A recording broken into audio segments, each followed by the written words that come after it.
बिस्मिल्लाहिर्रहमानिर्रहीम अस्सलाम वालेकुम। इस वक्त पाकिस्तान की अदालत और सियासत में कई महाज खुल चुके हैं। एक तरफ अदलिया और एस्टैब्लिशमेंट आमने सामने है, दूसरी तरफ इमरान खान और एस्टैब्लिशमेंट की जंग मजीद बढ़ गई है। सेक्टर कमांडर्स की तलबी से 48 घंटे पहले जिस तरीके से इस्लामाबाद हाई कोर्ट के जस्टिस कियानी ने तहरीरी हुक्मनामा जारी किया है, किस तरह ताकतवर हलकों को इस पूरे मामले के अंदर बांध के रख दिया गया और सूरत हाल मुकम्मल तौर पर तब्दील होती दिखाई दे रही है। दूसरी तरफ गद्दार कौन था, मुजीबुर रहमान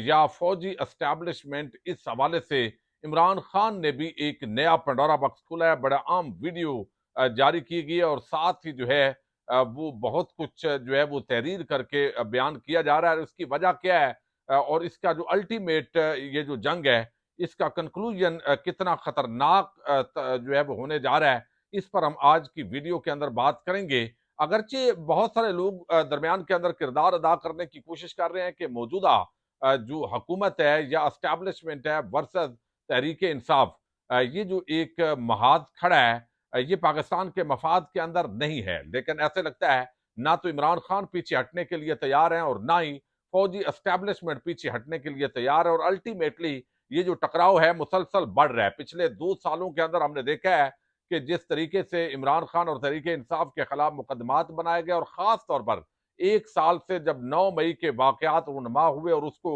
सानिया 9 मई का नाम दिया गया और फिर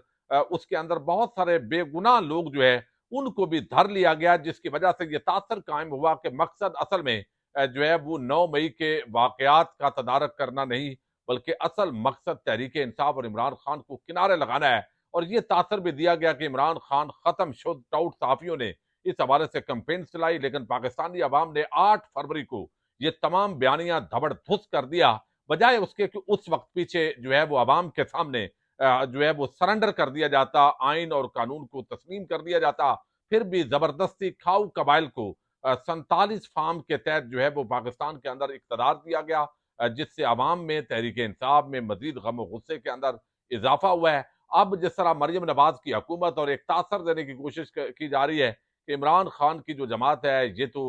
फसादी है, ये इंतशारी टोला है, ये गद्दार है। अब इस पर इमरान खान का जो रद्द अमल है ये जलती पर तेल डालने के मुतरादफ है। इसका मतलब ये है कि इमरान खान मुकम्मल तौर पर जो है वो इस पर वो समझे कि उन्होंने ठान लिया है कि मैंने ना तो पीछे हटना है ना ही माफी मांगनी है, बल्कि अगर कोई मुकाबले में माफी मांगेगा तो उसकी माफी पर गौर हो सकता है। अब ये जो मामला है, बीबीसी भी इसके अंदर अगरचे कूदा है और उसने भी वो पुरानी स्टोरी अब दोबारा लगा दी है। ये बेसिकली सानिया मशरकी पाकिस्तान, जिसका मुसलसल तहरीक इंसाफ वाले जिक्र भी करते हैं और वैसे भी पाकिस्तान की तारीख का ये एक स्याह बाब है, जब पाकिस्तान की अफवाज ने बहुत हजारों की तादाद के अंदर जो अफवाज ने सरेंडर किया और उस वक्त जो अहमद फराज के अशार हैं वो आज भी जो है वो गूंजते हैं कि हमने तुम्हें फिर भी पलकों पे बिठाया, लेकिन फिर जो है वो आपने क्या किया। वो अशार बड़े मारूफ हैं। लेकिन अब जो है इस पर जो है वो ये तासर देना कि इमरान खान या तहरीक इंसाफ ये मुल्क दुश्मन है, गद्दार हैं, जब इस तरह की बातें हुई तो अब इमरान खान ने बाकायदा तौर पर एक वीडियो उनके अकाउंट से शेयर की गई है और फिर आगे जो है वो हमूद और रहमान कमीशन रिपोर्ट, जब आपको इल्म है 1971 के अंदर पाकिस्तान दो लख्त हुआ तो उसके बाद जुल्फकार अली भुट्टो की हुकूमत आई और एक हमूद और रहमान की सरबराही में एक कमीशन कायम किया गया और उस कमीशन ने 1972 और फिर पहली रिपोर्ट और 1974 के अंदर दूसरी रिपोर्ट दी और वो रिपोर्ट गायब रही। बिल आखिर उसका कुछ हिस्सा जो है वो जब पब्लिक किया गया है तो उसके बाद से जो सूरत हाल है वो हमेशा फौजी एस्टैब्लिशमेंट को इसका ताना दिया जाता है कि अवाम की राय के खिलाफ किस तरीके से उन्होंने मुल्क को दो लख्त किया। हालांकि तारीख जो हमें पढ़ाई जाती रही उसमें ये सारा मलबा भुट्टो पर डालने की कोशिश हुई, जबकि ये हकायक नहीं है। चूंकि एक ही इलेक्शन के अंदर ये सारा काम नहीं हो सकता, इसका वो कहते हैं वक्त करता है परवरिश बरसों, हादसा एकदम नहीं होता। अयूब खान की हुकूमत थी, फिर याहिया खान आए, याहिया खान ने रासा जो वकार है वो खत्म किया। अब चंद जुमले हैं, 5-6 पॉइंट्स हैं जो इमरान खान ने दिए और इससे लगता है कि इमरान खान और एस्टैब्लिशमेंट के माबैन ये जंग कम होने के बजाय और बढ़ती जा रही है। अब वो उन्होंने कहा कि गद्दार कौन था, याहिया या मुजीब, यानी सियासतदान یا فوجی، یہ تاثر دے رہے ہیں سقوط ڈھاکہ اور ہماری تاریخ کے جو ہے وہ تلخ حقائق۔ پہلے کمیشن کے بارے میں مختصر تاریخ اور پھر اس بیان کردہ دلخراش تفصیلات۔ یہ کمیشن جولائی 1972 کو حکومت پاکستان نے قائم کیا تھا اور اس کی سربراہی چیف جسٹس حمود الرحمان نے کی۔ اس کا مقصد پاک فوج کے مظالم اور 1971 کی جنگ کے ارد گرد کے حالات کا مکمل جائزہ بشمول وہ حالات جن میں مشرقی بائی کمان کے ہائی کمان کے کمانڈرز نے اپنی کمان میں مشرقی دستے کی افواج نے ہتھیار ڈال دیے تھے۔ اب یہ ایک سیاہ باب ہے یقینی طور پر، تو لیکن یہ اصل میں بات کی جاتی ہے کہ ہماری جو اسٹیبلشمنٹ ہے اس کو ان واقعات سے سبق سیکھنا چاہیے تھا، لیکن ہمیشہ پھر حالات وہی ہیں جو 1947 سے لے کے 71 تک یہ کمیشن رپورٹ کرتا ہے۔ اچھا، اس کے اندر وہ کہا گیا کمیشن کے پہلے حصے میں پاک افواج، یہ پی ٹی آئی کے آفیشیل اکاؤنٹ سے اس کو ٹویٹ کیا گیا ہے، عمران خان کے اکاؤنٹ سے ایک ویڈیو اسی کے معاملے کے اندر جو ہے وہ ٹویٹ کی گئی ہے، تو اس کا مطلب ہے کہ یہ جنگ اگلے مرحلے کے اندر اسٹیبلشمنٹ ورسز عمران خان داخل ہو گئی ہے۔ کمیشن کے پہلے حصے میں افواج پاکستان کے مشرقی پاکستان میں تعینات جرنیلوں اور ان کی کمان میں فوجی جوانوں کے اخلاقی دیوالیہ پن کا ذکر کرتا ہے۔ یعنی یہ کہا گیا ہے، رپورٹ شیئر کی گئی ہے کہ یہ رپورٹ کمیشن حمود الرحمان کمیشن رپورٹ سارے پاکستانی قوم کو اب پڑھنے کا ضرورت ہے کہ فوجی جرنیلوں نے کیا کیا گل کھلائے ہیں، یہ بات وہ کر رہے ہیں۔ جنرل نیازی کی پان سمگلنگ، ریپ، کوٹھے چلانے والی خواتین سے جنسی تعلقات اور انہی کو بطور ٹاؤٹ استعمال کرنے سے لے کر بطور مارشل لا ایڈمنسٹریٹر کے طور پر کیسز میں رشوت لے کر کام کروانے اور مختلف جرنیلوں خصوصاً میجر جنرل جمشید اور سینئر افسران کے کروڑوں روپے مشرقی پاکستان کے بینکوں سے لوٹ کر مغربی بینکوں میں لانے کا ذکر کیا گیا ہے۔ اس میں سینئر ملٹری قیادت کے ان ناجائز کاموں کا ارتکاب کرنے پر اوپن ٹرائلز اور سزا کی درخواست کی گئی، کیونکہ یہ سقوط ڈھاکہ سے پہلے مشرقی پاکستان میں حالات کو خرابی کا باعث بنے۔ اچھا، آگے انہوں نے کہا کہ دوسرے حصے میں اس حمود الرحمان کمیشن رپورٹ میں کیا ہے، وہ پی ٹی آئی سے شیئر کیا گیا، بتایا گیا کہ 1971 کے جنرل الیکشن میں عوامی لیگ کی بھاری اکثریت کے باوجود جنرل یحییٰ کے حالات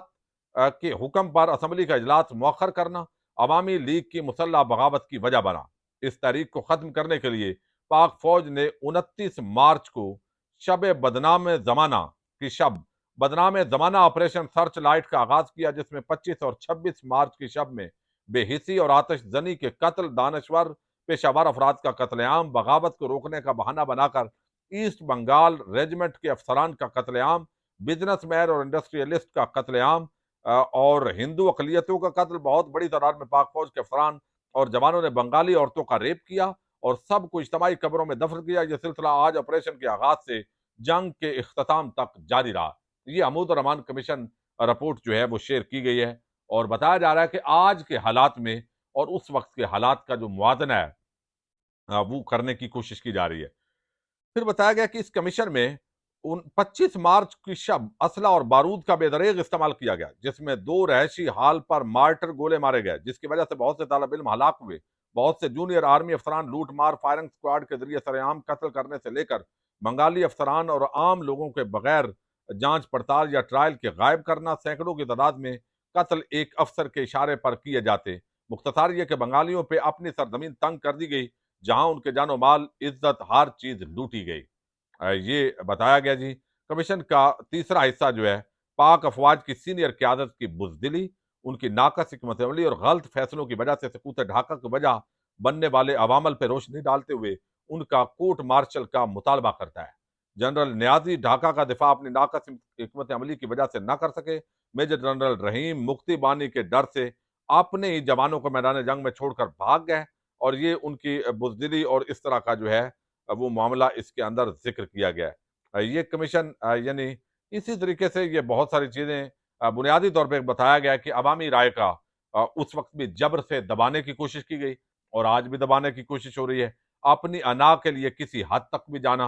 اور عوامی ترجمانی والی جماعت اور لیڈر کو زیر عتاب رکھنا، یعنی اس وقت بھی عوام کے مینڈیٹ کا احترام نہیں کیا گیا، ملکی حالات کو نظر انداز کر کے میں ذاتی انا کی تسکین۔ یہ اس کے اندر شاید تحریک انصاف یہ تاثر دے رہی ہے کہ آج بھی جو ہماری فوجی اسٹیبلشمنٹ ہے وہ یہی کچھ کر رہی ہے، اکثریتی جماعت کو، عوامی رائے کو روند کر جو کھاؤ قبائل لائے گئے ہیں، اسی طریقے سے ان کو جو ہے وہ روکنے کی کوشش ہو رہی ہے۔ اچھا، اب آپ کو علم ہے کہ سب سے بڑا جو ایک اسلام آباد ہائی کورٹ کے 6 ججز، ان کا جو خط ہے اس کے بعد پاکستان کی عدالتی تاریخ کے اندر ایک نیا طوفان ہے۔ अगरचे काजी फायद ईसा से इंसाफ की तवक्को ना होने के बावजूद भी चीफ जस्टिस जो आमर फारूक हैं, वो पहले चूंकि काजी साहब का ये था कि उनकी एक्सटेंशन हो रही है और अब एक्सटेंशन चूंकि तवक्को नहीं है, तो इस वजह से लग रहा है कि काजी साहब भी अब उस सतह पे शायद न जाएं जिस सतह पर वो इमरान खान की नफरत, बुग़्ज़ और अनाद के अंदर उनके पहले जो फैसले हैं वो अवाम को नजर आए हैं।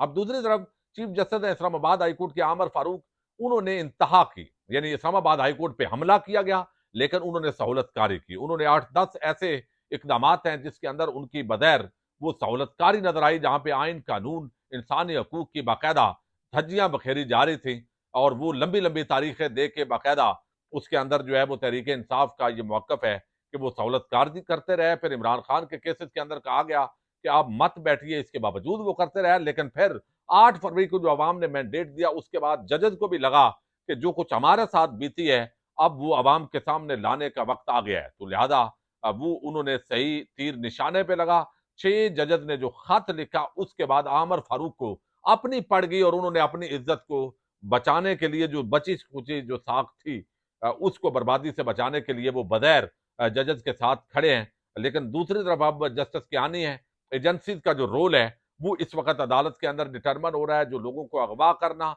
मिसिंग पर्सन का जो मामला है, बलोच लापता तलबा का मामला वो चल रहा है और उस तनाजर के अंदर अहमद फरहाद जो शायर हैं उनको अगवा किया गया उनके अशार की वजह से। इस पर भी जो है वो आपको इल्म है, सेक्टर कमांडर्स को तलब किया गया, वो मिलिट्री इंटेलिजेंस का सेक्टर कमांडर हूँ या वो ISI के सेक्टर कमांडर हूँ, और साथ ही कहा गया कि ये SHO के बराबर इनके बुनियादी तौर पे जो काम है, आपने इनको किस तरह सर पे चढ़ाया हुआ है और इनके काम क्या है, इनकी फंडिंग कैसे होती है, ये मामलात को कैसे चला रहे हैं और लोगों को लापता करना, जवाब ना देना, इनका कहाँ से मैंडेट है, आइन कानून इस हवाले से क्या कहता है। तो वो सारा एक ऐसा पेंडोरा बॉक्स खुला है कि अब वो जो पिछला समात हुई है उसका तहरीरी हुक्मनामा जारी हुआ है और उसके 2-3 पॉइंट मैंने आपके सामने रखने हैं जो इंतहाई अहमियत के अमल है। और अंदाजा होता है कि किस तरह जो एजेंसीज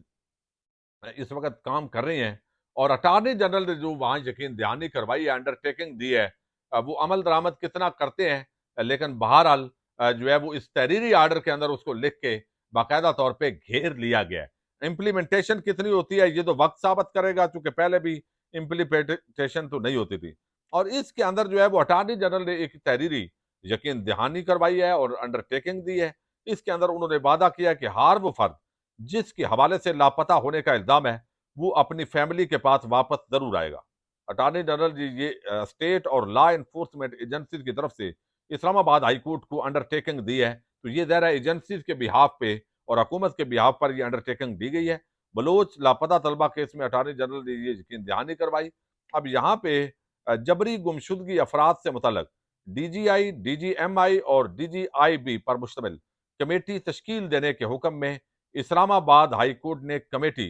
कन्वीनियर DGIB की इस्तदा पर तरमीम कर दी है। अदालत ने अपने नए हुक्म में कहा है कि तीनों खुफिया इदारों के